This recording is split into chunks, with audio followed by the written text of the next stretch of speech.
દાહોદ જિલ્લાના સિગવડ તાલુકાના મછલા પંચાયતમાં 23.35 લાખનો ખૂબ મોટા પાયે ભ્રષ્ટાચાર થયેલ છે।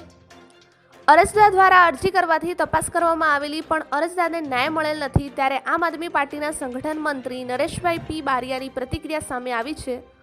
પ્રાપ્ત માહિતી અનુસાર દાહોદ જિલ્લાના સિગવડ તાલુકાના મછલા પંચાયતમાં મોટા પાયે નરેગા યોજનાના કામોમાં ભ્રષ્ટાચાર થયેલ છે।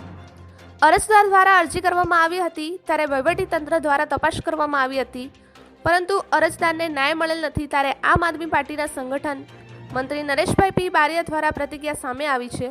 રિપોર્ટર સુરેશભાઈ એમ મકવાણા, ગુજરાત બ્યુરો ચીફ। દાહોદ જિલ્લાના સિંગવડ તાલુકામાં મછેલાઈ પંચાયતમાં નરેગા યોજનાનો ખૂબ મોટો ભ્રષ્ટાચાર થયેલો છે અને ત્યાંના અરજદારોએ અરજી પણ કરી છે અને ટીમ પણ તપાસવા માટે આવી છે, પણ જ્યારે આ ટીમ સરકારની જ હોય, એ જ અધિકારીઓ તપાસ કરતા હોય, ત્યારે સાચી તપાસ કરી શકતા નથી। એ આ પંચાયતમાં જે તપાસ કરવા આવ્યા એ અધિકારીઓએ હજી સુધી કોઈ રિપોર્ટ નથી આપ્યો, એના પરથી સાબિત થાય છે।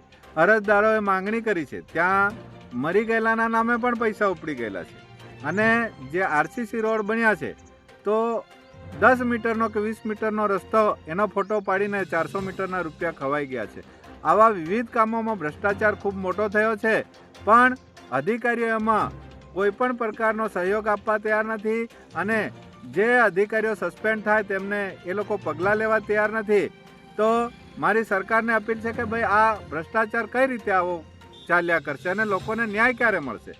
આ અરજદારે માંગણી કરી છે તો એને ન્યાય મળવો જોઈએ અને એ ન્યાય ના મળે તો અમે આમ આદમી પાર્ટી વતી આ ધરણા પણ કરવાના છે, જિલ્લામાં આનો ન્યાય માંગવા જવાના છે ટૂંક ટાઈમમાં। તો સરકારને અપીલ છે કે આનો ન્યાય મળે અને બીજું કે અમે કામો માંગીએ છીએ, સાચા લાભાર્થી કામો માંગે છે। આજે દિવાલો માંગતા હોય, કેટલ શેડ માંગતા હોય કે જમીન સમતળ માંગતા હોય, જે પણ કોઈ કામ માંગે છે તો એમાં જે ભ્રષ્ટાચારીઓ છે એમના કામો તાત્કાલિક થઈ જાય છે, જ્યારે સાચા લાભાર્થીનું એક પણ કામ થતું નથી। અમે વારંવાર 3 વર્ષથી રજૂઆત કરીએ છીએ, પણ જિલ્લા કચેરીએ જઈને એમના જ માણસોના વર્ક ઓર્ડર નીકળતા હોય, જે ભ્રષ્ટાચાર કરતો હોય એમના જ કામો થાય છે, એક પણ બીજા સાચા માણસનું કામ થતું નથી। તો અમારી માંગ છે સરકાર પાસે કે ખરેખર આ કામો સાચા માણસના થવા જોઈએ અને જે ભ્રષ્ટાચાર કરતા હોય એ અધિકારીઓને પણ સસ્પેન્ડ કરવા જોઈએ, સરપંચોને પણ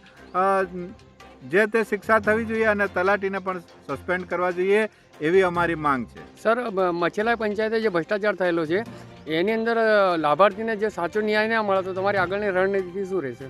હવે જે ભ્રષ્ટાચાર થયો છે એને અરજદારે ખૂબ મહેનતથી બધી જ વિગતો બહાર લાવ્યા છે, છતાંય એને ન્યાય ના મળે તો અમે તાલુકા કક્ષાએ એક અરજી તો આપવાના જ છે, પણ જિલ્લા કક્ષાએ અરજી આપીને અમે 10 થી 15 દિવસમાં ધરણા પર બેસવાના છે, એ પાકું છે।